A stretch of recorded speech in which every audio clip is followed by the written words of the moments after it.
ઓમ નમો નારાયણ. હું અરુણાબેન પી ગોસ્વામી સુરતથી તમારું સ્વાગત કરું છું અરુસ કિચનમાં. તો આજે આપણે બનાવશું લીલી મેથી અને પાપડનું શાક. તો એના માટે આપણે આ પાપડ લીધા છે, 5 નંગ છે. જ્યાં નાના છે તો 5 લીધા છે, મોટા હોય તો તમે 3 લઈ શકો એમ. અને ભાજી આપણે મેથીની લીધી છે, ધોઈને સાફ કરીને આપણે એક નાનો પૂરીઓ હતો એ લીધો છે. થોડાક લીલા ધાણા લીધા છે, 2 આપણે ટમેટાં લીધા છે, ધાણા જીરું લીધું છે અને લાલ મરચું 1 ચમચી, થોડીક હળદર અને મેથીના દાણા વઘાર માટે થોડાક, અને મીઠું સ્વાદ પ્રમાણે. તેલ જોહે આપણે અને પાણી જોહે. તો તેલ આપણે ગરમ મૂકી દીધું છે, તો એમાં આપણે પહેલાં મેથી નાખીશું. તો મેથીને થોડીક લાલ થવા દેવું, તો મેથીનો વઘાર આમાં સારો લાગે છે એમ. અને આપણા વ્યુઅર્સમાંથી 80%એ ચેનલને સબસ્ક્રાઈબ નથી કર્યું, તો પ્લીઝ અરુસ કિચનને સબસ્ક્રાઈબ કરજો. તો આ મેથી આ રીતે થોડીક લાલ થવા દેવાની, કાળી બહુ નહીં પડવા દેવાની, ખાલી લાલ થાય એટલી જ, એટલે એનું ફ્લેવર સરસ આવશે. તો આમાં આપણે હવે ટમેટાં નાખી દઈએ.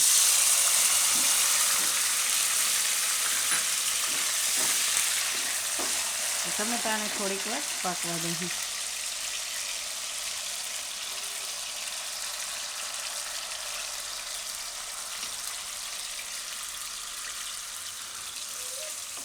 ટમેટાં થોડીક વાર તેલમાં ફેરવીને એમાં આપણે મસાલા નાખીશું.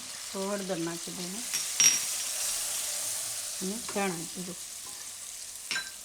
અને લાલ મરચું. હવે આપણે એમાં નાખી દઈએ મેથી.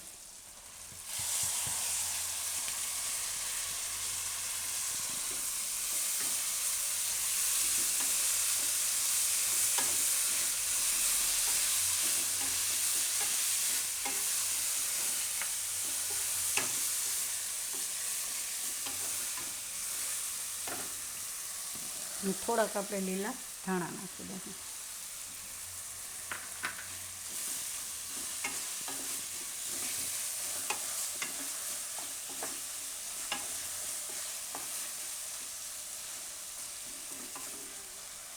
મીઠું નાખીશું સ્વાદ પ્રમાણે. પાપડમાં મીઠું હોય છે, તો આમાં આપણે થોડુંક જ નાખવાનું, મેથી પૂરતું જેમ. થોડુંક પાણી નાખશું.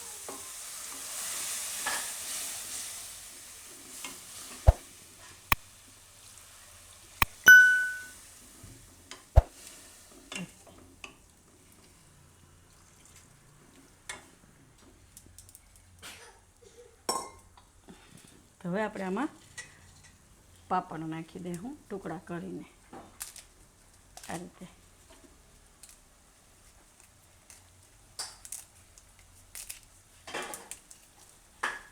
તો બધાય પાપડ આપણે આમાં નાખી દઈએ.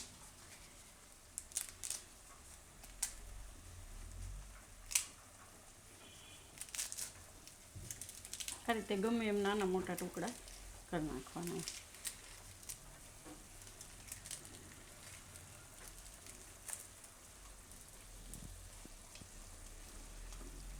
અને આપણે થોડીક વાર પાકવા દેવું.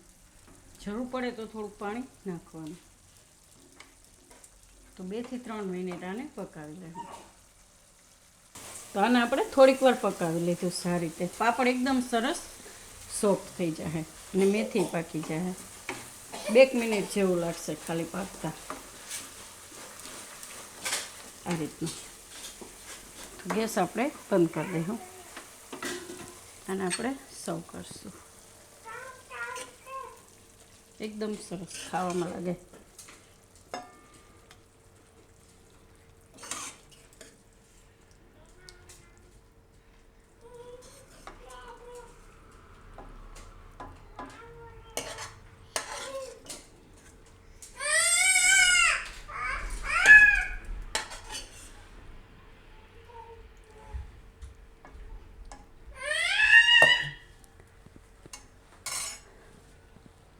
તો તૈયાર છે આપણું લીલી મેથી અને પાપડનું શાક.